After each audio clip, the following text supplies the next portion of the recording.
Kids these days. Those kids these days is That's exactly how we're going right. to start this show. What's up, everybody? Hey guys, Just clap. welcome. Yeah, just clapping everyone in. Yep. Um, good evening, all of you minties, and welcome back to another episode of Reelz Talk with your host, the amazing Amanda, and my always entertaining co-host, the Uncanny Omar. What's up, everybody? Thank you for joining us for this Yeah. live stream. We are going to be talking about Peacemaker season 1, and we are going to be talking about some spoilers. Where is your bucket, dude? Yeah, that's right. James Abel. Well, you wouldn't be able to hear me very well if I wore a bucket on my head for the entirety of the show. So we will not be using the bucket. Plus, it's Damn kind of shame. gross in the inside. So. I can't believe you put that thing on. You are ridiculous. I was trying to do the weird dance part when they're like in the song in the beginning when they're doing the finger thing. Yeah. So Do I you think really the want to thumbnail, do? you're like it's a light that you're holding at the end of your like finger is the way that it looks on the thumbnail. But anyway, happy to have everybody here. Thank you so much for joining us again. We'll be talking about spoilers, so just in case, I'm gonna put a banner down here. Yes. So yeah, Peacemaker season 1. Yes. So if you haven't watched it, go binge it on HBO Max, then come back and watch this later. Or unless you don't care about HBO Max, or your granny's HBO Max. Yeah, or your best friends, or your ex boyfriend's HBO Max that you still have, because screw him. What? Whoa. All right. So, yeah, let's get this party started. One of the best intros, man. This show was a ride. Hi, Amanda and Omar. Buenos noches, familia. Buenas noches. Say hello. The show was amazing. Amanda, what's your bucket? Pancakes. What's up? What's up, everybody? We are going to be talking. Omar, we can share HBO Max. Thanks, Hunter. We can. Are you offering me? Because my so-called friend took hers away. But we ain't going to get in the middle of that. Who took it away? Oh, no, did I take it away? It was your Hulu. We were fighting. Good morning. I just wrapped the season up on Monday. Looking forward to hearing your feedback. Good. Excellent. This show was very good. I did not expect it to be so good. That kind of, I think I'm on that same boat, man. Yeah, it's the theme of this episode. All right, Amanda, take it away. Yes. All right, so we'll go ahead and dive in to season 1 of Peacemaker, which incidentally, James Gunn apparently wrote during an 8-week stint in the beginning of the pandemic. He just kind of had the idea and ran with it just out of boredom. He really didn't think HBO or the Warner Brothers would actually pick it up. And lo and behold, they did. And for all of us, that is such good news because, spoilers, for those who wanted my rating it ahead of time, it's a really, really good show. It is a really, really good show. Yeah, so it's starring John Cena, who's reprising his role as Peacemaker, or Christopher Smith from James Gunn's The Suicide Squad that came out. Was it a couple of years ago? Is it 2020? When did that movie come out? Or 2021? 2021. I went to the theater to go see that one. Okay, so gotcha. That came out last year. Okay, I did cheat on that one and see it when it was on HBO Max, same time streaming, because yeah. Anyways, it also stars Danielle Brooks, who plays Adebayo, who, spoiler alert, is also Amanda Waller's daughter. Spoilers. Which we learn in the season. And she was from Orange is the New Black, if anyone is familiar with her. She played Tasty. Tasty, yeah. Yes. My favorite little dark horse little like nugget of information is for the gentleman who plays Vigilante, Freddie Stroma. That guy was awesome. Yes. So for those of you who are hardcore Harry Potter fans, you may also know him as Cormac McLagan, the gentleman who had no, don't talk to me, Siri, who had a crush on Hermione Granger in Harry Potter and the Half-Blood Prince. Yes, guys, that is the same person who plays Vigilante. I know it's really hard to and now you do. That's okay. Yes. Let's keep on trucking. Yeah. So, of course, then we also got Jennifer Holland playing Amelia Harcourt, who, fun fact, is now engaged to James Gunn. Is that really a fun fact? I don't know. For those who might be interested, Steve Agee plays John Economos. Robert Patrick plays Augie Smith, or the White Dragon, which I know, I know him best from Terminator 2. I think most of us do. I think most of us do. So it's always good to see him back. But basically what James Gunn did was combine the characters of Wolfgang Schmidt and William Heller into one character in order to create that character, which Look I think at was you. yeah, I did some research before this show to get ready for it, which Okay. was a Why am very why am interesting I way even of doing here? it. Okay. Yeah. Well, it was a very interesting thing that you did, and I think it worked really well. And that's one of those times where you can adapt something and make it good, like combining characters like that. And Mhm. then I'm probably gonna mispronounce Mern's name, but Chakwudi Iwuji. I might have mispronounced it, I which I think that's apologize. exactly how you pronounce it with the question mark at the end. That's a Yes, really good way to exactly. pronounce the first name and last name.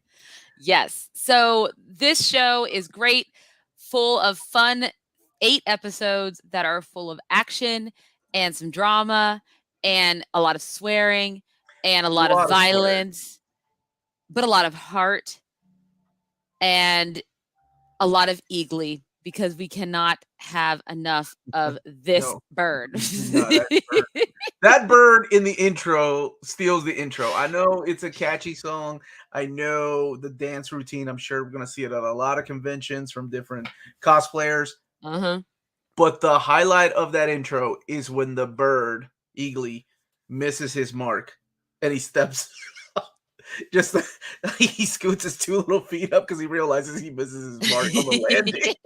That is a nice touch and a subtle touch that adds to the humor of that show. I loved it. I thought it was great. I agree. Um, and the soundtrack is amazing. Who here has been listening to the soundtrack since you've watched the entire show? It's great. Like, and Yes. then you've gone on to more of those type of bands and brought back a bunch of hair metal bands. But yeah, let's talk about it really quick because we got to do a quick synopsis of all 8 episodes. Manny, Ugh, you got this. I got it. You got this. All right. So just a quick recap. Season 1 takes place after the events of the Suicide Squad. So after everything that happened in Corto Maltese, Peacemaker wakes up in a hospital and basically he is recovered from his wounds, and he is now forced to work with an Argus Black Ops squad on something called Project Butterfly. It's either that or go back to jail. So of course he would rather work on this project than go back to jail. And we find out that Project Butterfly is all about hunting these alien butterflies that are what we come to think are trying to take over our world and dominate our world. So they inhabit host human bodies, and they've started to inhabit. They inhabited human bodies of very powerful people like senators and presidents and things like that. So it is clear from what so far in the beginning of the season, what our characters can gather is that they are trying to take over our world, according to Mern, who is head of this operation. And you also get a cast of really crazy characters. You are introduced to Harcourt, which clearly is, I guess, a type of love interest, you think, for She was Peacemaker. in the Suicide Squad movie. Her She and Guy was. Beard. Yes, Both of them Diebeard was. were in the Suicide Squad movie, and then it was I think that was it. Right, and then Amanda Waller, of course. Yes, and then Amanda Waller. So you get to Mhm. see, yeah, and we'll talk about some of the other cameos later on in the season as we get there. But of course, then we also have Adebayo, who I guess her, what is it? She did a pet like resort thing and it kind of failed. And so she was like, Mom, what can you do for me? And Mom's like, I got a job for you because Amanda Waller is her mother. And so she takes on helping out this Black Ops squad along with John Economos, Diebeard, who is a pretty interesting guy in his own right. So they then go ahead and recruit Vigilante or Adrian Chase, which is Peacemaker's best friend next to Eagly, and they go off trying to hunt these butterflies. And of course, there's a lot of stuff in between there. We have Peacemaker and his whole situation with his father, Augie Smith. It is clear there is we learn very quickly that there is a lot of issues with the two of them. His father doesn't necessarily very much like him, but he does make his suits and his helmets, and he has all these different helmets that do all these crazy things that his father makes for him. But his father definitely doesn't like him, and he doesn't like him at all when Economos and Mern and Harcourt plant evidence after this woman, who I think was inhabited by a butterfly, attacks Peacemaker after they have sex, and he kills her.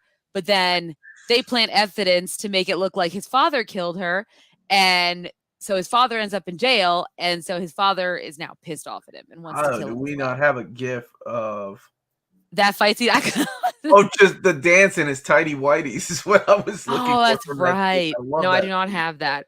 Um, so yeah,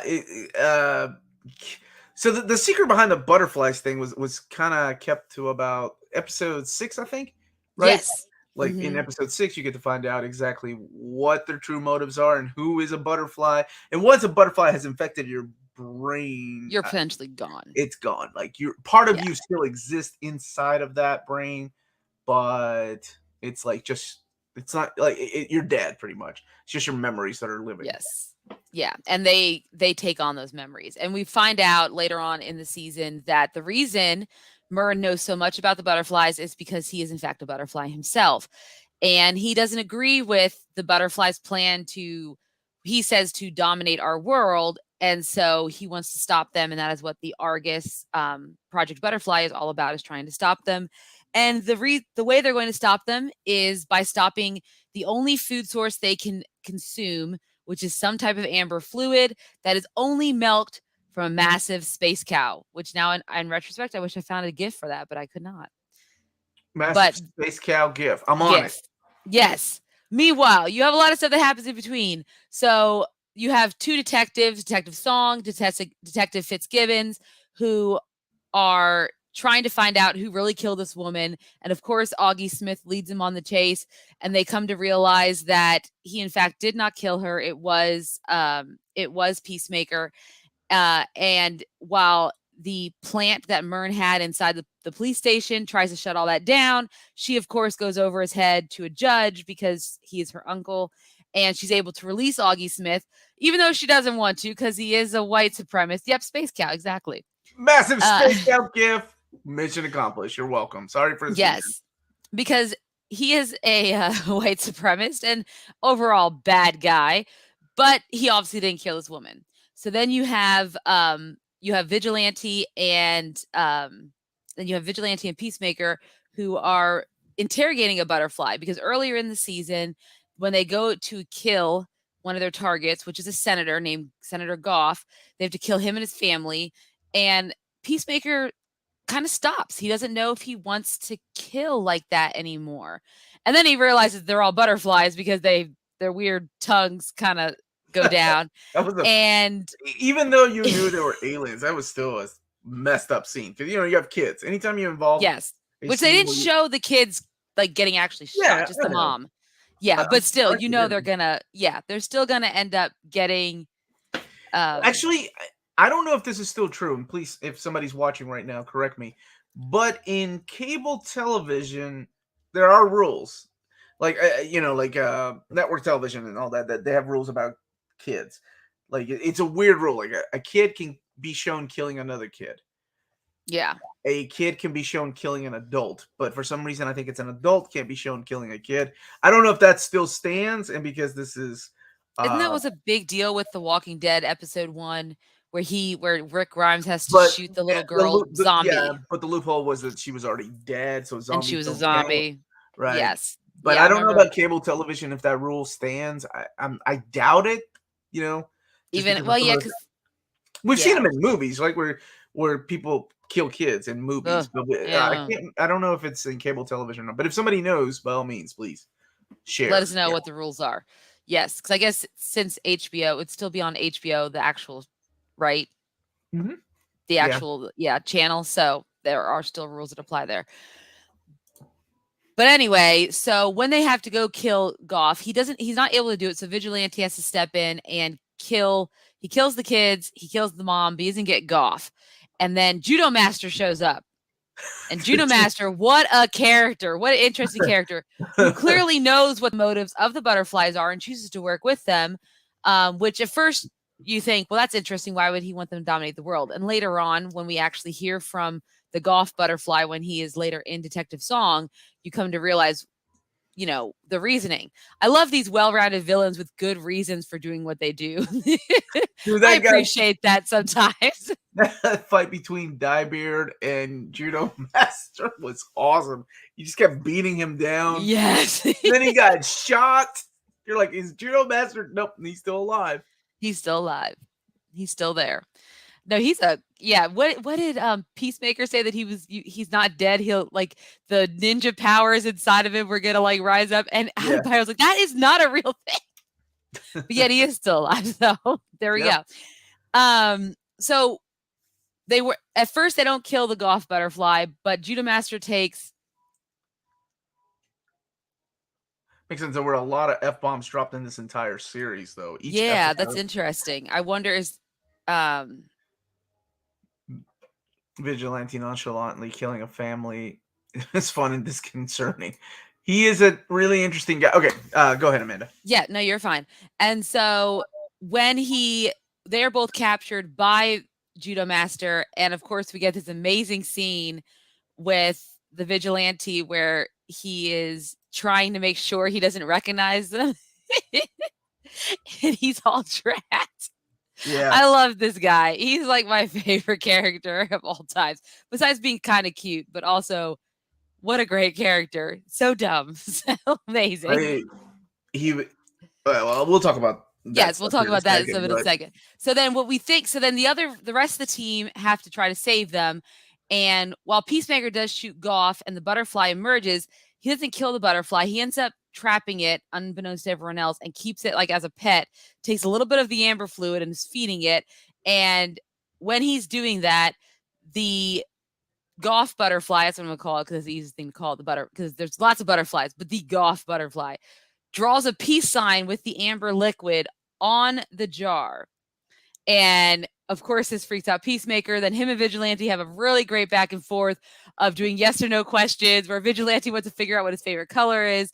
And they're trying to figure out what they're like, if they're these type of aliens, like from, Close Encounters of the Fifth Kind, or what kind of aliens are they?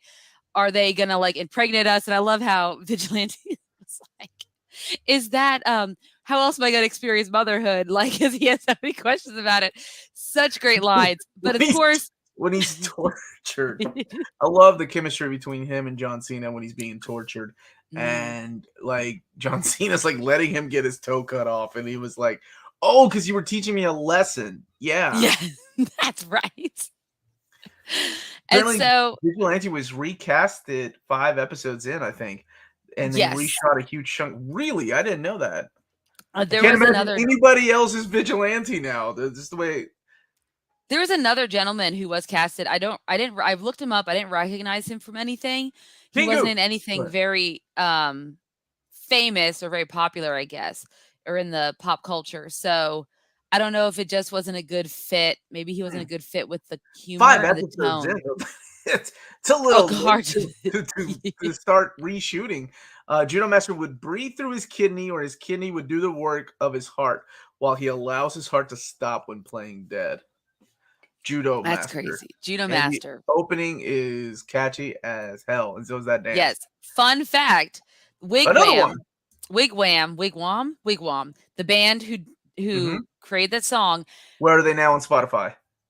Well, they are on Spotify and on Apple Music and everything like that. But they were dropped from their label literally the day before the charts came out, and they were number 1 on the charts because of this show.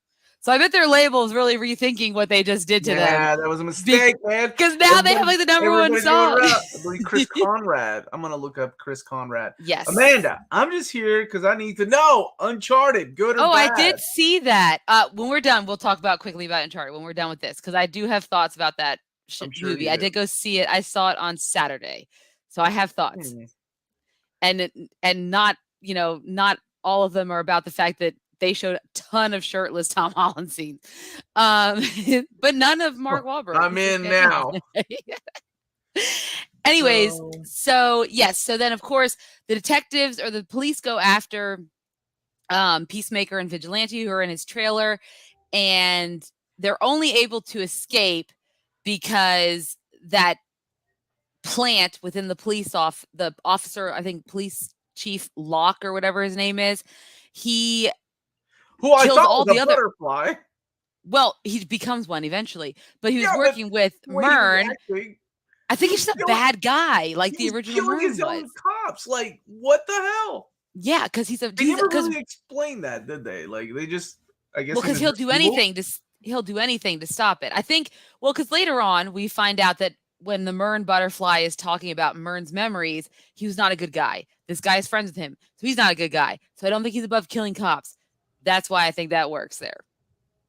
Got you. And this Chris Conrad guy looks really familiar, like 80s, 90s. Oh, Young Hercules. That's who he was. That's Chris Conrad, that guy? Wow, that's a long play... time ago. Yeah, that guy was going to play he was in Young Hercules. That's what he was on. With Ryan Gosling? Was Ryan Gosling in? Okay. He was in Young Hercules. I thought he was Young Hercules. Maybe. What was I watching the other day that had a young Ryan Reynolds? I was like, Melanie, that's Ryan Reynolds. I swear that's Ryan Reynolds. And she's like, no. Then we looked at it again, and it wasn't Caddy. I can't. Anyway, go back to this. Sorry. Anyways, okay, yes. And Matt, you're right. I did skip over the scene where Vigilante got himself arrested because, yes, before Peacemaker's father did go to the cops, the reason that really sealed the deal is because Adebayo was basically telling Vigilante that she thinks that his father's bad for him and he needs to be taken out. So Vigilante goes and gets himself arrested by vandalizing the police area. He ends up in jail, tries to start a fight with all of these white supremacists, which was great because he's asking them what their favorite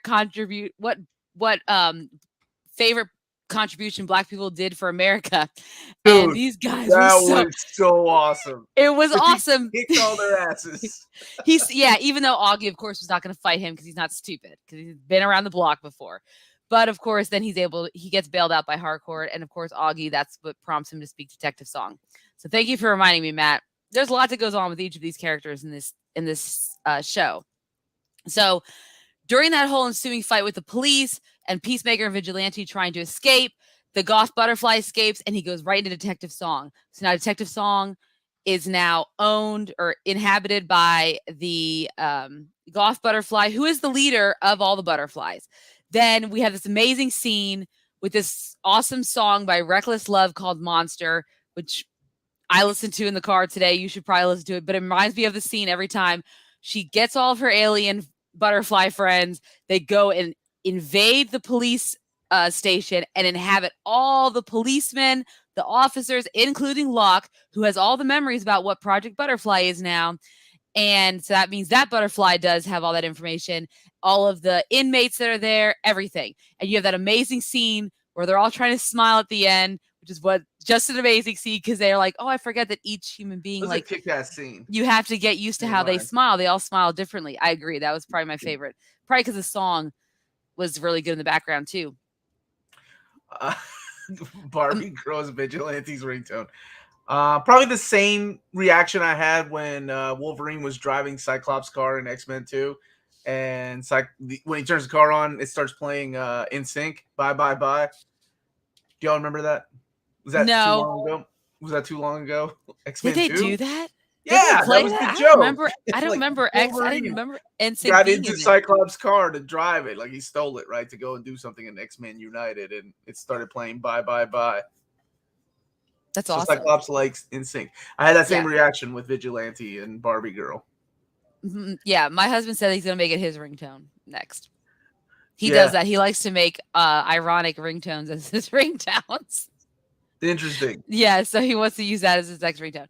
I just thought it was funny because that song was from my youth. Okay, anyways, so now the butterflies have the police force, and of course they also raided when they tried to get Peacemaker. They raided his trailer, and unbeknownst to Peacemaker, Adebayo planted a diary into his trailer full of all these awful things that Amanda Waller made her plant. I'm assuming to kind of make Peacemaker take the fall for whatever was going to happen. And of course, now the policemen butterflies have it. They make this whole big announcement, which of course pisses off Peacemaker. He's mad at Adebayo, who's becoming his best friend, and now he doesn't want to talk to her anymore. And then he leaves. Meanwhile, you have his father gathering up all the white supremacists. He's getting on his old white dragon outfit, and he's like, "We're gonna go kill my son because he's an a-hole, and he probably put me in jail," even though really it was the other guys who tried to put him in jail. So it's fine. And so now we're gonna have a big showdown between Peacemaker and his father. And meanwhile, the rest of the team, now that Project Butterflies know, or now that the Butterflies know where they are going to try to get to them. And of course, Myrn tells Adebayo and tells Harcourt, you guys need to run. And as they're like kind of hiding out, oh, they did, Johnny? That's awesome. Yeah. So we were listening to that in the car today, and I love that song. It was a perfect song for that scene. Monster was a great song. And so then the Butterfly Police with Detective Song, they go in to get Myrn, realize that Myrn's actually a butterfly, and they said his real name, which I do not remember right now as we speak. And they're like, why would you do this? And, you could have joined us. And of course, they kill the butterfly as well. So now Myrn is gone. It is our Black Ops squad is now leaderless, and they all have to convene. So where do they convene? In a veterinarian's office, because while Vigilante, Economos, and Peacemaker are all together, they are attacked by the White Dragon's crew. And we have this amazing scene where, Peacemaker has to fight his father and all these crazy, white supremacists. And of course, they hurt Eagly really bad. I know, exactly. I didn't want him to die either because he was growing on me. Thank you, Phil Owens. What a gentleman and a scholar. Has everyone liked and subscribed? Just checking. Thank you for checking. But great job, Amanda. Keep on trucking. You're almost there. We're almost there. We're almost there. We're almost the end. Man, with the fight with his dad. What the hell? Yes, it was an intense scene. One thing that we haven't talked about that I think is really important to the character of Peacemaker is we start seeing little flashbacks of him and his brother's relationship, right? Yes. Like we know he has a brother. We know something happens to his brother. Eventually, you start seeing, his father blames him for his brother's death, and then it's all revealed, like in the final, like part. Like I think was it revealed before he? Yes. So it was revealed before the big showdown with his father that. Mm-hmm. There's a big flashback where his brother's teaching him about, classic rock. And I think it was, who was it that they were playing? What band was it? Alabama, maybe? Or I can't remember. I don't remember it off the top of my head. James Gunn and his soundtracks are just He's awesome. Really good at soundtracks. Yeah. Anyways, so they were preparing. It is not kid friendly. No, not at all. Our daughter would just listen from upstairs. So she also likes Do You Want to Taste It by Wigwam. That is also her favorite song, but she was not allowed to watch it with us downstairs. She had to watch strong language, sexual content, violence. Like mainly, we'll talk about it here in a second. What's up, Kyle Davis? Hey, Kyle. Brother. Yeah. Fight was his dad's fault. That's exactly what you come to learn. Yeah, the fight was his dad's fault because they were basically pitting the two against each other for money. I guess it was supposed to be all fun and games, right? It was just it was a bunch of fun. Ignorant people watching kids fighting. But the kid, he hits his brother and he has a seizure. So obviously it's not really his fault because there's probably some underlying condition that his brother had that no one knew about because they didn't look like they had money. I thought he hit a rock. Like when his brother punched him, like he hit. He hit a rock. Okay, that's probably that makes more sense. Switching. Yes, and so, but it wasn't his fault. And plus, they made him fight two little kids. Why would you do that and make him go, all in? Don't pieces of crap. Exactly. So of course, then his father blames him for the death of his brother, and that kind of sticks with him, even though he knows his father is a piece of crap and he treats him like a piece of crap. And so that all kind of comes out in this last fight that the two of them have. And you think he almost is going to, get the end of it, but Vigilante comes in and is able to disable all of the mechanics of the White Dragon armor, which then allows Peacemaker. Actually, he didn't even need to do that because Peacemaker is able to overpower him, and then his dad, says, "You're never going to kill me," and they shoots him right in the friggin' head. So I guess all he needed was a helmet off. Yeah. And so now you think R.I.P. White Dragon no longer, but we come to find out that's not really the case. It is interesting that he starts having visions of his father. Yes. And he has flashbacks of his brother, but you never see his brother have a conversation hanging out with him. It's his father's shadow that is just lingering over him and talking to him. I thought that was pretty interesting because, you figure it would be somebody that he misses, that he loved, and it's weird because I know we're gonna get there, but Yeah, no, you're he fine. loved his dad. Like, his He dad did? treated him like shit his entire Absolute crap. life. And it's Yep. just one of those relationships that I'm sure most people have seen, like a friend or a relative that just loves or looks up to this person and they get treated like garbage. Yep. And you feel so bad for them and they're in this situation. I mean, I've had friends like that and I felt so horrible for him. Yeah. Go ahead. No, yeah. No, it's true. His father was basically the voice in his head all these years. I mean, which is why he sticks with him as a hallucination, um, even after death, because he will always be in the back of his head, because that's what family trauma does to people. You think you get rid of it just by someone leaving or going away or dying, but it sticks with you unless you get the professional help Sometimes that you need. it's even worse when they leave.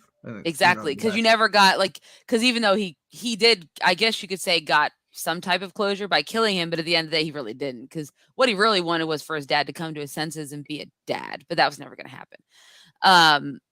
But we can go get all therapy and philosophical on that in a second.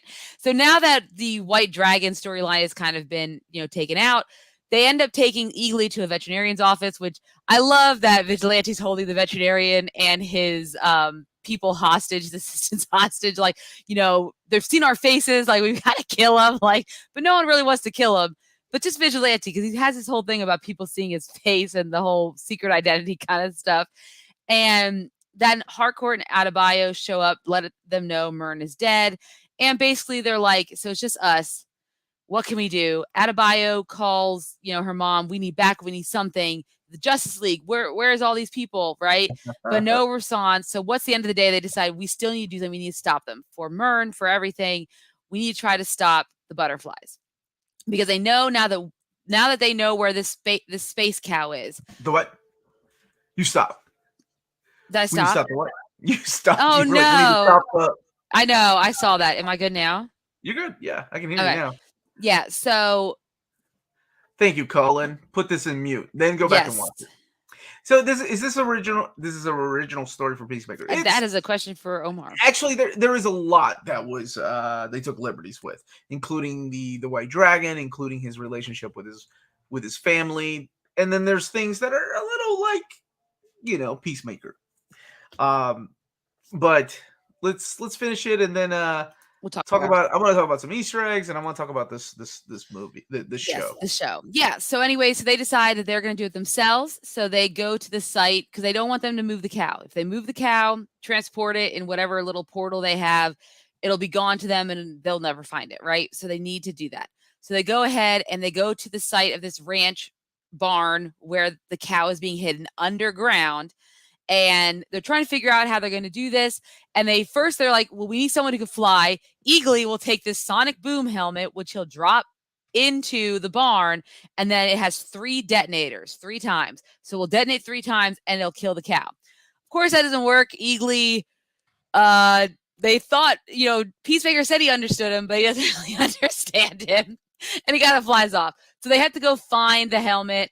And then John Economos has to, they kill one of the guards. He puts on the outfit. He goes in and he tries to act like a guy been taken over by a butterfly. And he has this really great moment about his beard because the guy's like, why is your beard the way it is? And it's a really sad moment. Right? I think, yeah, it's so terribly sad. Way to take a joke, which feels like the theme of all this, and spin it around and make you think twice. Like about that joke. Like maybe it's not fun to make fun of people all the time, and that's not good because Adebayo makes a lot of comments about that with Peacemaker about the bullying people and things like that, and he's like, I'm not a bully. Like, do you think it's funny? Yeah. Again, you brought that. This is the first show ever that I have loved every character. Most shows have one character and that's not very interesting, but this show is perfect. Man, we're gonna talk about that. We're gonna talk about that. I can't wait to talk about it. Like, so yeah, Amanda. Yes, so they're able. So grand finale. Economos gets the sonic helmet down there, and then they detonate it a few times, and it doesn't kill the space cow necessarily. So they go rushing in, and of course Peacemaker goes rushing in. Vigilante Harcourt, Adebayo behind him, and Harcourt, Vigilante song kicks in. I love that. Like when the intro song kicks in, it reminds me of an anime. Every time, yes, you feel all pumped up and kick ass. Yeah. Except that then you get how it slows down because nothing really goes the way it plans. Vigilante gets severely injured. Harcourt gets severely injured. They all do. And yeah, and then Peacemaker makes it down to the bottom, and that's when Detective Song Butterfly, the leader, decides to Griffinix, you have to watch this show. And then finally makes the real plea about what their whole mission is. Their world was dying. They came to our world. And they realized that we were basically going to do the same thing to ourselves that they did to themselves. And since they thought we were too stupid to fix our own problems, they were going to try to fix it for us by inhabiting certain people and making, trying to make the world a better place. And that all we want is peace. That's what I was trying to tell you, is just peace. And of course, she wants him to join her because she's like, I've seen in your mind, Peacemaker, you want to bring about peace. You don't want to kill. You don't want to be a bad person. And you think maybe he'll say, yeah, this sounds great. I'm going to go with you. Clearly, that's what sold Judo Master, right? Hey, Eddie Rodriguez. But at the end of the day, Adebayo had on his head human torpedo helmet. He activates it and sends her flying straight into the space cow, which kills the space cow. Thankfully, does not kill Adebayo. And then we haven't gotten there yet. Then he kills, yes, there we go. Then he kills Detective Song, but not the butterfly. He does have, that is something else that we see him do. He lets the butterfly live again. Go, and he lets the first one go. And then the next one, the one at the end, is coming to live with or staying at his trailer. So they walk out, and when walking out, it's when they finally show up, right? We get a cameo. Nice little Easter eggs. At first I thought, okay, they're gonna use silhouettes, whatever, this works. Kind of like in the way of Shazam, Yes, but no, you actually the inappropriate joke about Aquaman screwing fish, and then him just dropping the F-bomb on Barry, which is exactly what a lot of people want to say. Yes, exactly. That particular Barry Allen. But yes, that was amazing. It was nice. It was a nice touch. It was. And then, he visits what's her name at the hospital.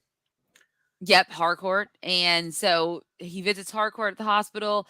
Adebayo decides that she's going to reveal everything about this whole project, expose her mom and everything like that, which then we get a nice little cameo of actually Viola Davis as Amanda Waller when her daughter turns on her and goes to the press.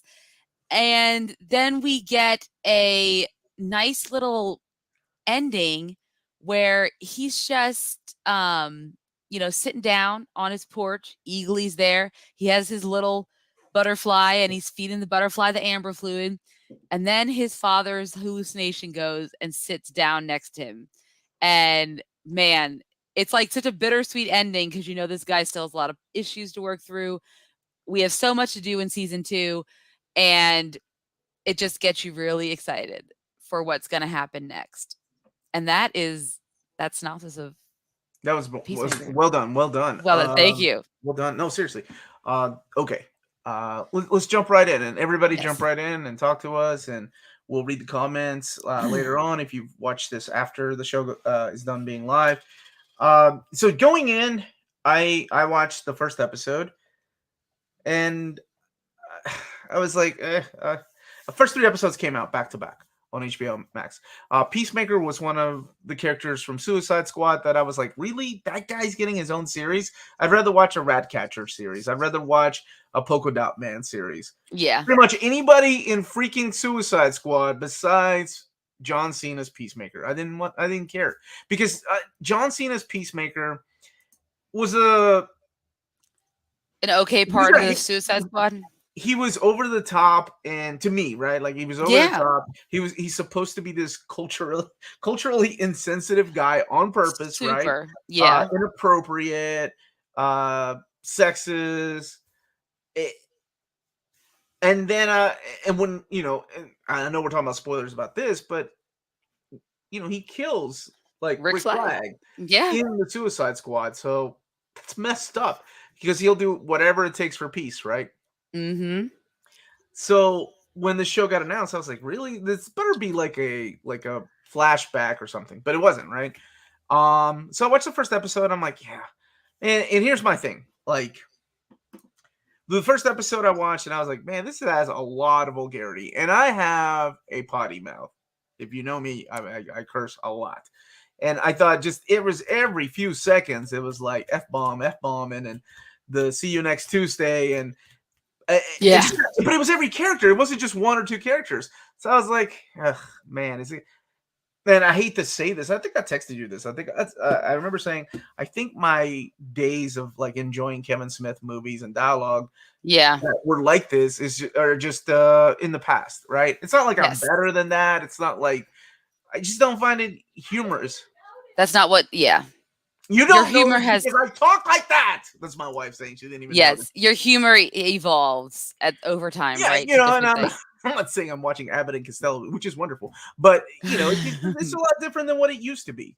So when we were watching this, I was like, it's okay. We watched the first episode, then we watched the second episode, and I was like, I don't know. I just didn't want to watch anymore. Not because I, I just honestly I forgot. We went to watch like Seinfeld. We went to watch like Queer Eye, Hmm. and just forgot about it. My brother kept telling me to watch it. He was like, watch episode 3, 4. He finished the series and he was like, this has to be my favorite comic book series. You need to watch it. And I was like, really? It got better after episode 2? So I watched episode 3. And at the end of episode 3, I realized what James Gunn had done. James Gunn tricked me into thinking that this character was this dull, inappropriate, Hmm. insensitive, sexist guy. When deep down, you know, he's multi-layered. He was peeling each layer through each episode. And I thought that was done so well. And you see how vulnerable he is every time he peeled a layer. Whenever we start seeing the flashbacks of his brother, whenever we start seeing the connection with his father, on the surface, you know, this is what you get, this dickhead.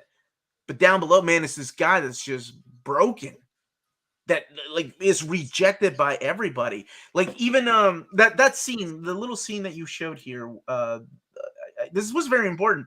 Um, where he's drinking with her, right? Yeah. Because she even makes like a little comment about, you know, I can't remember what it was, something about taking advantage of her or something. And he was like, no, like friends, like drinking. Yeah.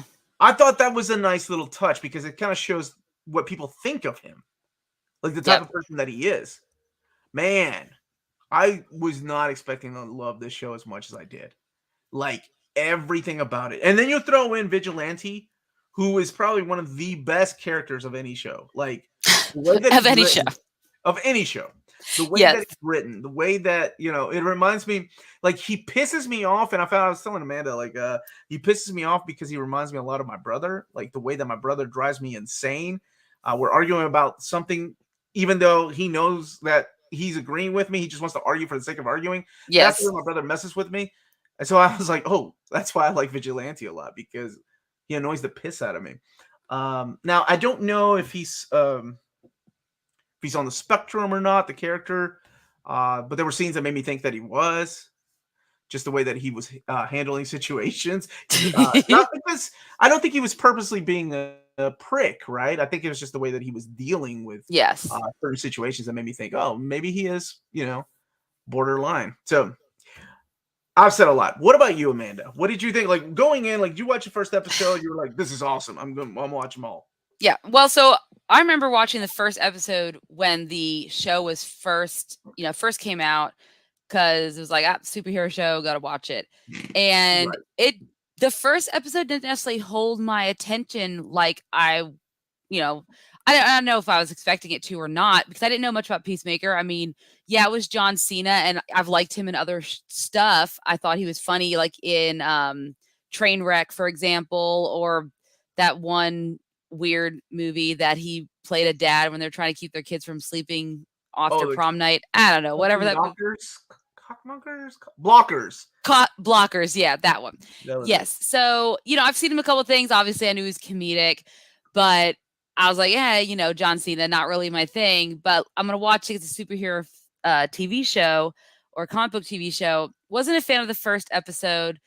Tried to get through the second episode too, and it wasn't until that third episode, And what we really had to do is, we actually waited until the last episode came out and then just binged it. And so when we got to that third episode and realized that, like, when we got to the butterflies and Judo Master, and then that whole scene with him and Vigilante in the cellar, and the way, like, that whole thing, like, their whole dynamic, it just, and then they're trying to, the other groups trying to get to him, it just automatically started to click with me. The humor in it, and you're right, like, over the top vulgarity was never my thing too. But this just, it started to click with me, and I started to really get the characters.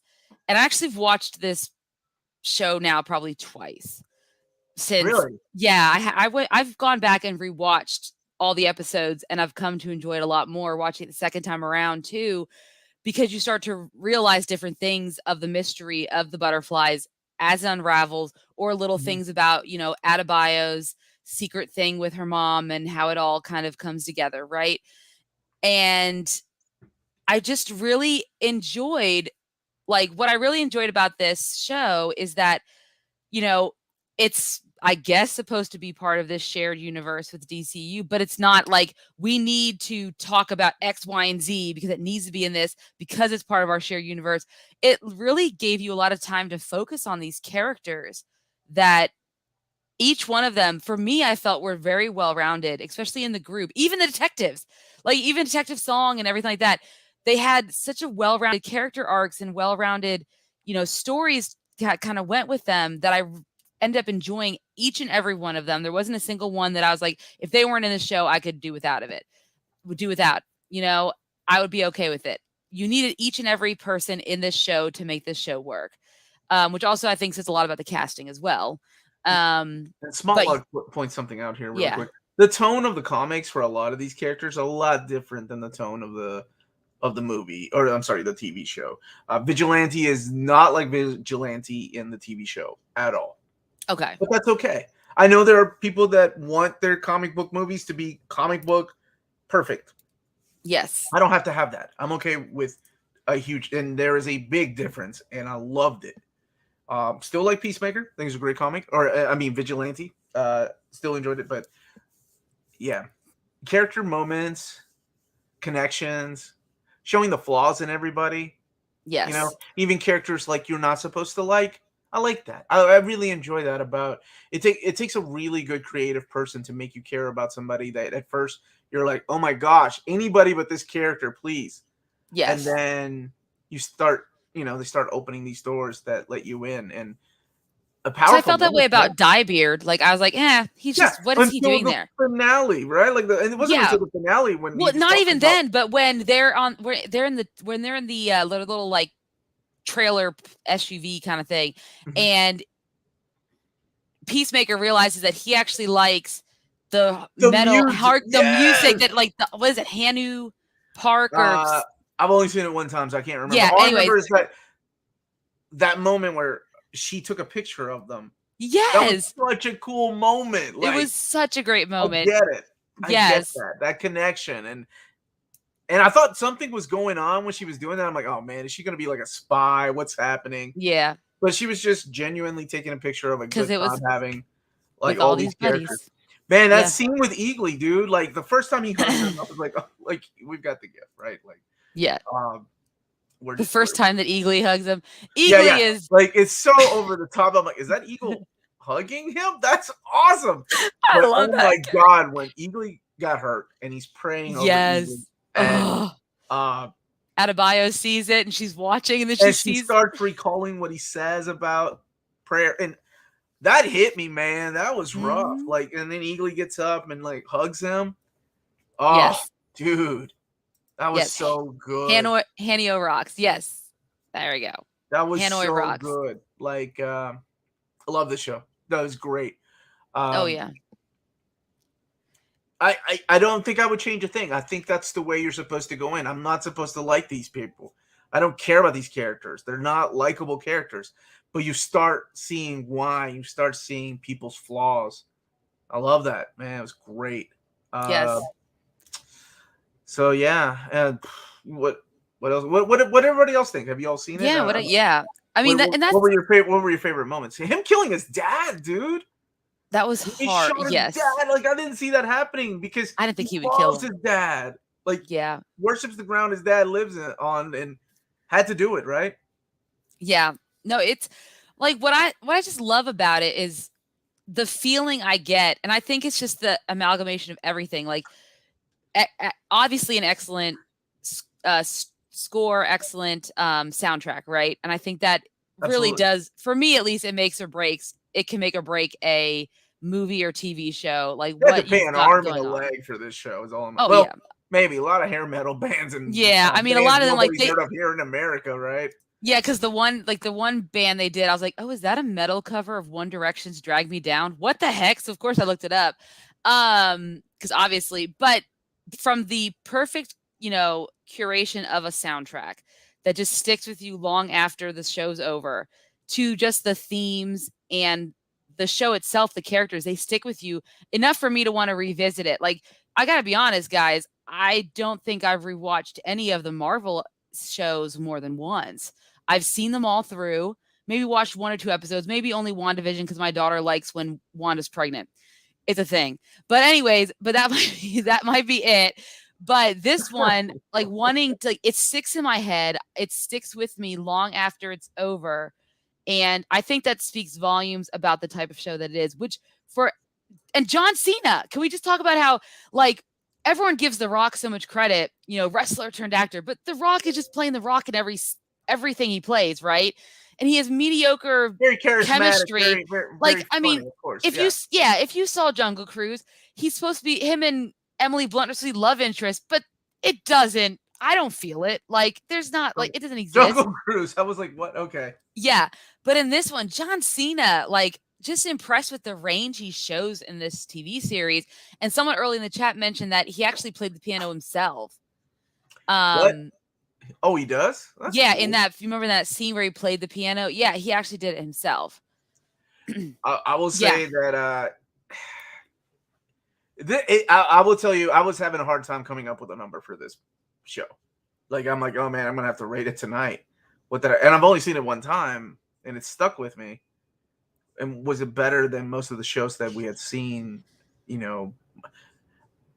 I'm gonna say something that I think most people probably already know, that there's no way Marvel can do a show like this. No, they can't. It's just impossible because Marvel is a machine, and it's a well-oiled machine, so you have to give them credit for what they do, but everything affects something else.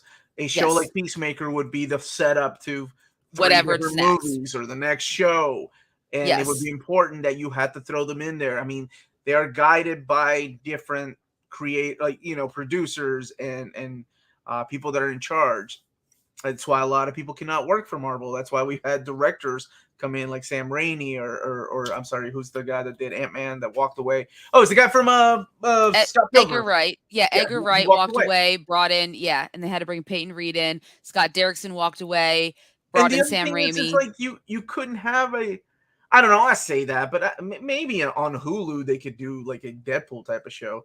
But just the type of vulgarity and sex and violence that you find in the show, could they do that and still consider it part of the MCU? I mean, the only thing I can think of is like if you take the Punisher and make him into a Max series, right? But anyway, Peacemaker really wasn't an R-rated comic book character. It's just James Gunn's type of humor. Yeah. And yeah, I think that's something that I was thinking about. Like, there's no way a Marvel show could work like this. And it couldn't, right? And it couldn't work in the same way as, like, when you think of, like, I keep thinking of character development. I think about, a lot of the critiques that a lot of people have for all of the Marvel shows, right? Where they're given about, 6 to 8 episodes, just like this was. And you might start off with a kind of story, but then they have to jam it in the back end. Mm-hmm. And you kind of miss out on the character development. And I think that's like a lot of people complain about with the Falcon and the Winter Soldier, was the character development and how things progressed. You could say the same about maybe WandaVision. You could probably say the same thing. Loki was a little bit better because you focused more on him and Sylvie, but at the end they got a little bit more, but at the same time, you still at the end had a back end to what's going to happen with Who Remains. I think the only piece that's come out recently that I could say that they could really focus on the characters and not so much the connection was probably I know it's Spider-Man No Way Home, but I mean at least we knew it was his last outing, and you got to talk about more about Peter and his group around him rather than what's going on with the MCU. Yeah, you had the multiverse, but we're gonna get more of that in Doctor Strange. So we don't need to focus on that. We just need to focus on Peter and his friends. And it's like how much character development. Yes, This is gonna sound weird, but it feels like Marvel movies are a lot more like the comics, right? yes, the creators they definitely allowed to are. only come in and do certain amount of character development before the next creator comes in. Whereas James Gunn is like, screw it, I'm gonna take Vigilante, I'm gonna kill off some characters. Like, look at Suicide Squad. Like, Oh yeah, he killed off a lot of people. Most of the characters, Oh, right? like, oh, Pete Davidson's gonna be in this. Is he fighting Kanye West? But yeah, Yeah. So let's go back to this because it's comparing apples and oranges now. Yeah, But, we can't do that. But what yeah, about we can that get nice the whole little cameo at the end. Were you? I guess I was not surprised that Superman did not say anything, or even it was in Henry Cavill, right? I was not surprised. Yeah, because we don't know as far as Wonder Woman. We know Superman and Wonder Woman. You know, she had her second movie, but there has been no talks about what they're going to do if they're going to do a third one. And let's face it, you know, you could blame the pandemic, but the second one didn't do that well in 1984, and it was kind of a hot mess a little bit. And Superman, everyone wants Henry Cavill back. No one dislikes him. From what I can tell, I haven't seen a fan who's like, I don't want Henry Cavill as Superman. It's just Brandon Routh hates him. He might. I'm Maybe. just kidding. I'm sorry. Yeah, so I wasn't expecting. I know that there's they actually originally had a stand-in for Batman and Cyborg as well, but then they cut them and just did it with just the other four. And I don't know what the deal is with that, if that means that we are going to see. Again, you couldn't do certain things Definitely in a Marvel show. And when somebody was asking, is this for kids? Absolutely not. I mean, I wouldn't let my kids watch it, and I'm okay with my daughter watching a lot of horror movies. He is. Thanks, man. You're welcome. Just validating that. Validating. Thank you. I'm trying to think of what else to add about this. I mean, we talked about the layers, we talked about the growth, we talked about how likable he is. John Cena was surprisingly really good, and I think you're right. Like, he's not a one-trick pony. I mean, he just obviously is going to be typecasted because of the way that he looks, right? Like, I mean, he can't help that. You can't. Yeah, it's what it is. I guess he could. He could let himself go. But he's not going to. Yeah, right? He wants to be casted again. I was happy to see that season 2 got greenlit. Me too. Excited about that, even though we have to wait for Guardians 3 and the Christmas story to wrap up. So yeah. And James Gunn has to get married too, and all in between. I mean, he doesn't have to. It's James Gunn. No, he will. I mean, he's now crawling at him. Like, oh, it's James Gunn. No, it's too late. He already put a ring on it. Slither, he was, with Pam, and that's all he had. And now she left him, and then he got Guardians. So where are you at now, Pam? That's right. I'm calling her by her character's name on The Office because I cannot remember her name in real life. Jenna Fisher. Yeah. They were together. Okay, this is the whole thing. Wow, that is weird. That's why she was in Slither. Oh, yeah. If you've not seen Slither, I've never seen Slither. So, all right. Yeah. Ratings, ladies first, and everybody else that has seen this. Out of 10, what would you give Peacemaker season 1? A solid 10 out of 10. If not for the soundtrack alone, but for the whole package, it was a solid 10 out of 10. I love this show. When I was doing a Saturday live stream, people were like, Omar, you got to watch Peacemaker. He's like Johnny Lawrence, a character that is out of time. That is like, and I thought, no, this guy's so unlikable. I don't like him at all. Like, I'm not going to like this show. I loved it. One of the best TV shows I've seen this year. Of course, it's only February, but it's been a long year in this household. That's for sure. It's been a long year in general. 10 out of 10. Love it. I want more. I love What's everyone else saying? I can't think of what I would have changed, who I would have recasted. Everything about this was great. Cinematography, the fighting, the special effects. Eagly, it had me some points going, is that a real eagle? Is that eagle? I actually wondered that myself. I was like, now has to be some sort of maybe it's part CGI, part real eagle. What was up with that? Cutting out Cyborg and the Batman silhouette. Why did they do that? I don't know. Either Ben Affleck and his this is the last time I'm putting on the cowl in Flash Maybe. I mean, that could be it. I mean, I don't think we're going to get any more Cyborg after all the issues that Ray Fisher had with everything that happened and went down. Yes, while they did the Zack Snyder cut and he got some redemption, I don't think that we're going to see Cyborg for a while. Tevon is the fan we're looking for. There we go. That's the fan you're looking for. I was wondering if anyone just like that. Travel. It wasn't his fault. The movie, yeah, movies were not his fault. Oh, he's a phenomenal Witcher, man, guys. Let's just put it out there. I have not seen that show. 10, 9, 8. Oh, 10. I want to do it. You have to watch it so we can do a Witcher show. Yes, I want to taste it. Yeah, that song is a staple. Never skip that song. You are a monster if you skip that song. I honestly don't think I ever skipped the intro either, because that song is the bomb. That's what I'm talking about. You don't skip the intro. The intro is amazing. 9 out of 10, 10 out of 10. I'm loving all these. 9 out of 10 for cutting out the Batman silhouette. We looked at that. Y'all giving out 10s. Yeah, we are, Tevon. Yes. This ain't a Marvel show. You surprised, ain't you? You're like, what's going on? I know it's not a Marvel show, and I'm giving it a 10 out of 10. That's why you know it's really good. 8 out of 10. It's a solid 8 from Eric. 9 out of 10. Eagerly part CGI, part puppet. Was it part puppet? Like I said, it just had. I don't know. I'm so confused. I need to know what's going on. The voice is played by a man. I mean, and it's not Alan Tudyk. But fun fact: Alan Tudyk's wife directed or choreographed the opening number. Where was James Gunn's brother? What was he playing? I don't think I saw Sean Gunn at all. Right? I don't think Sean Gunn was in it. I'm sure he's going to be revealed as somebody. Or Nathan Fillion, right? Like, that's his good luck charm. Yeah, neither one of them was in it. Even though he got killed in Suicide Squad.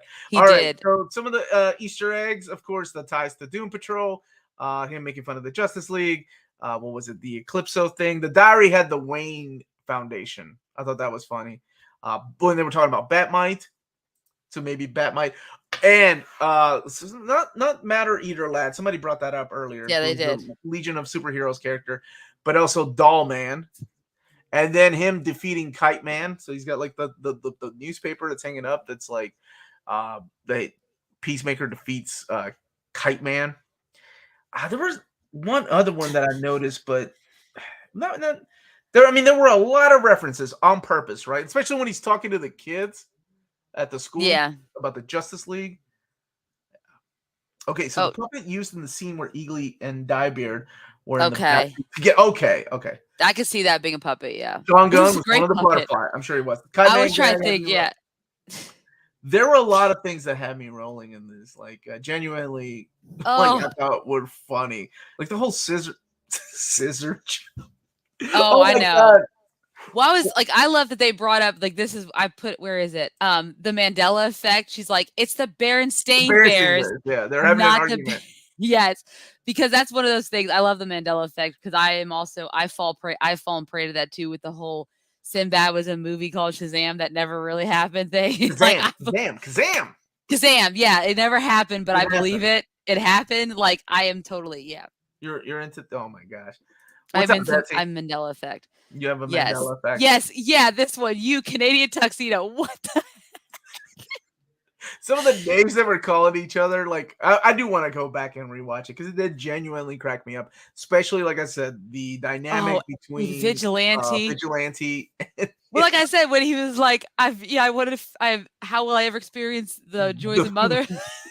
I don't.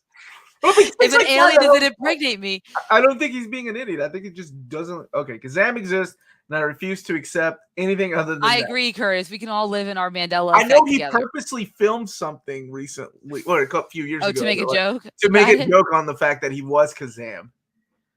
Because Canadians wear a lot of denim. It took me the second viewing to realize she was wearing all denim. Because at first I was like, why did he call her that? Oh, you haven't seen it, Phil? Phil. If you're not easily offended, man, this show is great. I love Adebayo too. I love that actress. Oh yeah, man. she's so she good. Was great as Tasty, but this is a great I didn't know where this character was gonna go, right? No idea. Especially when she was like there's that scene where she's sitting on the bench with Vigilante and she's kind of I was thinking, is she hinting at going to kill his dad? Or is she honestly not knowing that's what Vigilante's gonna go do? Oh, I think she was trying to, because I think that might have been some of Waller's deep down something she was trying to do. It wouldn't surprise me. prison scene with Vigilante was awesome. He was an awesome character, and yeah, he's my new favorite, one of my new favorite actors for sure. Yeah. I thought he was great in the role. Yeah, there's a lot of Carmick McLagan gifts in here. Yeah, I know, because I think it's just awesome. I was trying to find some Vigilante gifts. That's a great. I was trying to find more, but the ones they always keep coming up with is the one where he does the face when he's like, "I'm trying to see my lineup." Well, because he kept. I mean? If you look at his face, that's what I'm talking about. I don't think he was being an ass. I think he genuinely doesn't know how to read people's and the way he looked at people too is something I noticed. Yes. Or like whenever they announce that was one of my favorite parts when he's like, they won't be able to recognize me in the lineup if I keep moving my face. Oh, I think what did he do? I have like when they make Harcourt the leader, and he's like #me too, and I was like, what the heck? Like he's so. We wanted to kill the veterinarians. I mean, and he's like, I mean, you're very nice people, but they've seen our face. Can we go through all the names that Peacemaker gives to all the kids in the classroom, which was awesome? Oh, what was it? Oh God, it reminded me of the way that Michael Scott would remember. Because I just brought up. Yes, because Pam, yeah, Pam, yeah. Like the one kid who said, "I can see right through you. You're a loser." What did he call him? Like champion? He was like a chess championship 2025 or something. Yeah. What did? Oh my God. Yes. Yeah. And it even had a scratchy VHS filter too. He's making those faces because he's trying. No, he killed the character. No WB head will allow that character in any project. They could have recast him for Flash. Instead, they wrote him out. Which character? Oh, Kazam does exist. It's a movie starring. No, I thought the Shaq movie. Shaq in is it called Kazam? No. No, it's called Shazam. Yeah, no, it is Kazam. No, it is Kazam. God. Then what the heck is Sinbad? Everyone thought Sinbad was in a movie called Shazam, but really it's a movie with the Shaq. Or Shaq, sorry, with the Shaq. That's called Kazam, but everyone thinks it's Sinbad. Maybe because he wore those pants. Maybe that's why we all think it's happened. Because remember, he wore those big balloon pants that was very big thing. First of all, they were anti-hammer pants. But he wore them. Like it was he did. But that was the style back then. I think we all wore them back in the 90s. Maybe not you. No, I was a little too young for that. He was in a movie called Shazam. But I'm trying to think of all the. I don't know what's real anymore, dude. I know. I don't know what's real. Rubik's Cube champion.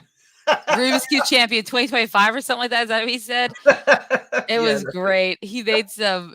Yeah, he made some really good comments. But what a great show. You could really go on, and that's true. He had a very popular Sinbad show. It was okay. Sinbad is a guy that just never. And he did Jingle All the Way with. I've actually seen him on his stand-up. Like he was all right. He was a big fan of MC Hammer back in the day, though. I know that he was. We talked about him a lot. Also, when he met his daughter in school. Oh yeah, the girls like I think you want to be the janitor. That wasn't it. Like seriously, the intro was so interesting because I would look for people like, okay, obviously they're important. If they're in the intro, if they made it to this, then they're going to play a big role, right? Maybe the janitor's coming back. Like, where's he gonna do? Why is he in this show? They're so ridiculous. I know. Oh, I love that. But yes. So quick. I know that Tevon wanted to hear Tevon wants to hear your honest opinion of Uncharted. So yes. So segue quick. I did get to see Uncharted. I know everyone is dying to hear my thoughts. I have never, so full disclosure, I've never played the video games. Okay, guys. So for me, backstories, things like that, how I couldn't tell you accuracy or not.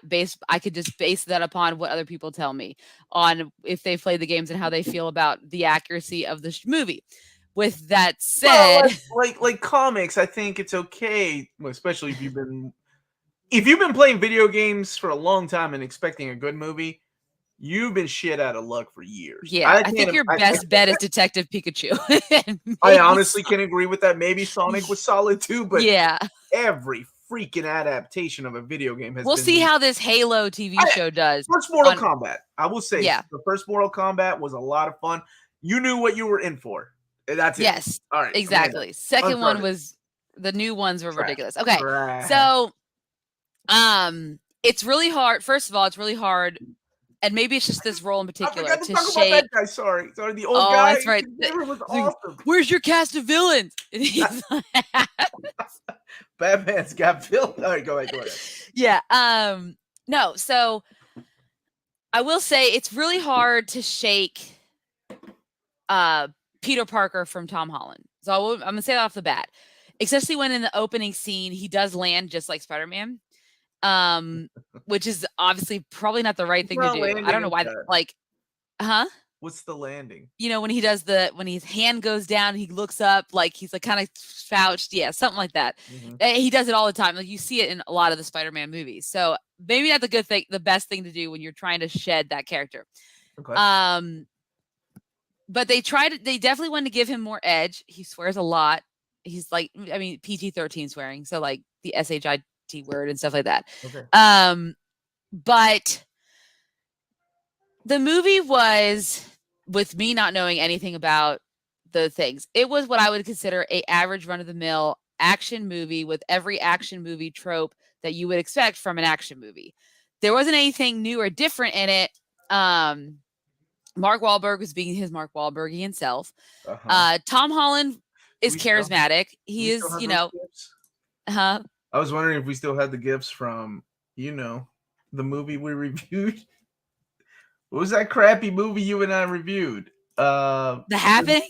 Yeah, Happening. Yeah. No. What? No.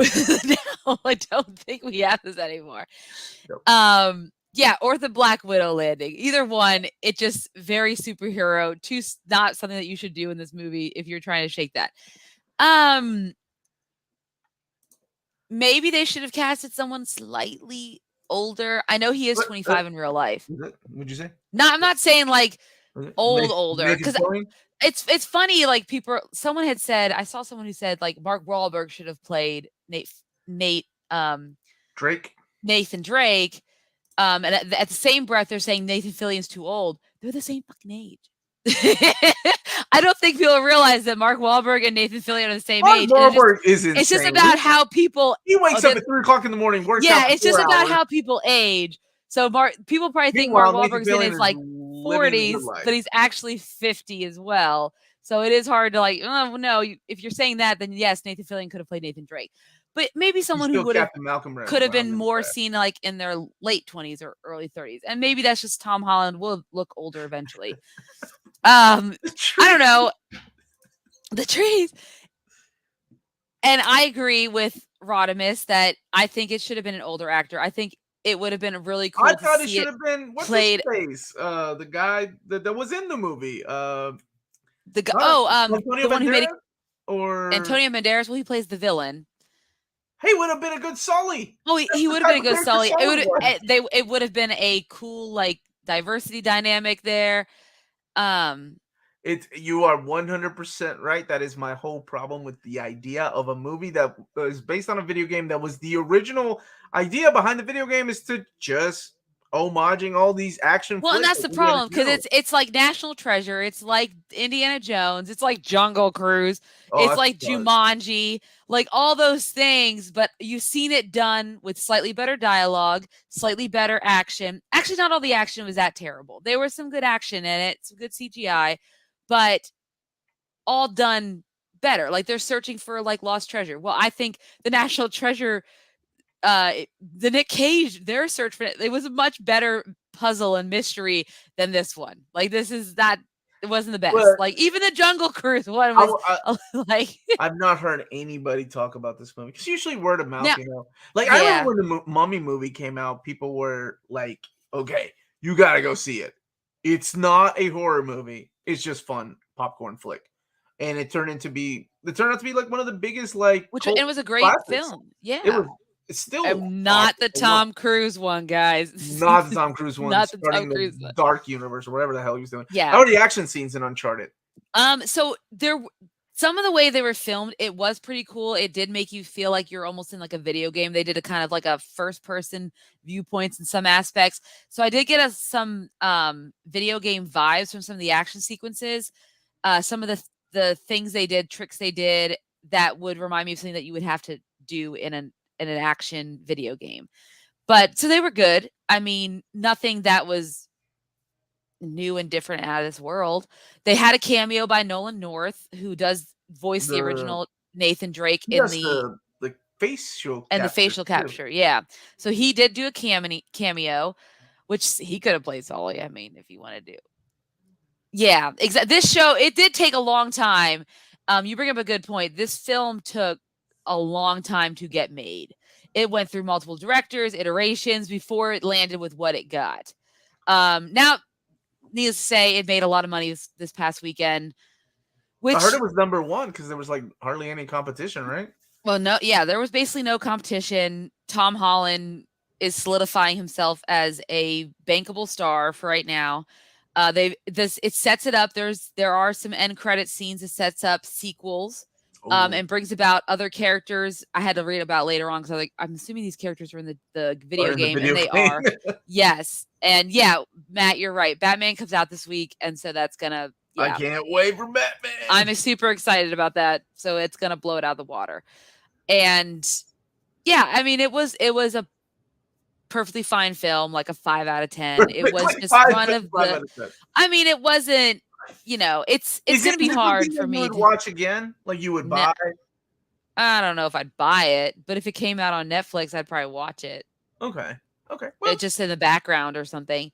I mean, I always enjoy a good Mark Wahlberg film for what it is, and Tom Holland really hasn't done much outside of Spider-Man, so I can't really say that. The stuff he has done has been small and indie, and Cherry was a freaking chore to get through, so I would not recommend that to anyone. You can say not that good. It's okay. Yeah, and Chaos Walking was also just. I was looking forward to that one. I love the premise on that one. And, well, the books are amazing. If you've read the books of Chaos Walking, they're amazing. That's a wonderful young adult film or novel trilogy, but it's not bad adaptation. Not great. And I think that's because he's not good as Todd. It was not. You need slightly younger for that. It needs to be more of a kid because they're like 13 in the movie in the books. You're gonna wait for HBO Max, buddy, to watch Batman. Okay. Well, it's not that long. You don't have to wait that long. May, 45 days. I think it's only May. Like it's only 5 weeks or something like that. Yeah, we're not even getting Spider-Man on digital until the end of March, which I thought was supposed to be the end of February. So now I'm like, oh, gotta wait that much longer. They're trying to milk the box office. So. Oh yeah, back in my day, man, box office was like a year before the VHS came out, and then it was like 2 years before a TV, like some kind of network picked it up because we didn't have that many cable shows, like cable channels. Like we had HBO and Cinemax, or Skinemax, as we love to call it. Gonna have to wait 3 months for the bat. Oh, it's 3 months. Okay. Omar, we now need your opinion on Shout Factory's news that they have acquired ALF license. No, I have no opinion. Quit baiting me to talk about ALF. Love having you back, Amanda. Thank you, Scotty. I still don't know how some women can have a film going on as background thing. Okay, do it all the time. When I didn't understand that concept, or actually, I didn't understand the concept of reality television until we had our first child. Whenever we had our first child, I'm like, oh, this is why people want something on in the background. We can take care of the kid and have something on in the background that we don't really have to. Like we watch like Storage Wars or something. So I get it. Like when I'm editing, I put something on that I've already seen. Like whenever I'm editing, I have to just have because I'm here by myself, so I get really lonely. So I have to have some other voices back there. And if it's something I've seen a lot, or maybe even just once or twice, and to catch a couple of moments here and there, that's all I need. I get it. Oh yeah, I mean, when I'm doing my email sequencings at work, I mean, I'm just sending out mass emails to people. I can do that kind of almost mindlessly, or when it helps me focus more actually sometimes. Like when I'm of course writing like fan fiction and stuff. Sometimes it helps me focus more to have it on the background. I don't know why it does that, but it does. What do you mean, of course? Of course I did. It's not that surprising. It's not that surprising. Man, we prayed for lightning storms, so the antenna, if you curved it a certain way, would get a static Skinamax. You don't know. You kids don't understand what it was like back then. We had to fight for our Skinamax. Now these people just, let me just Google it real quick. No challenge at all. The reward is not as good. What's up, Malachi? How you doing, buddy? Hey, Malachi. All right, Panda.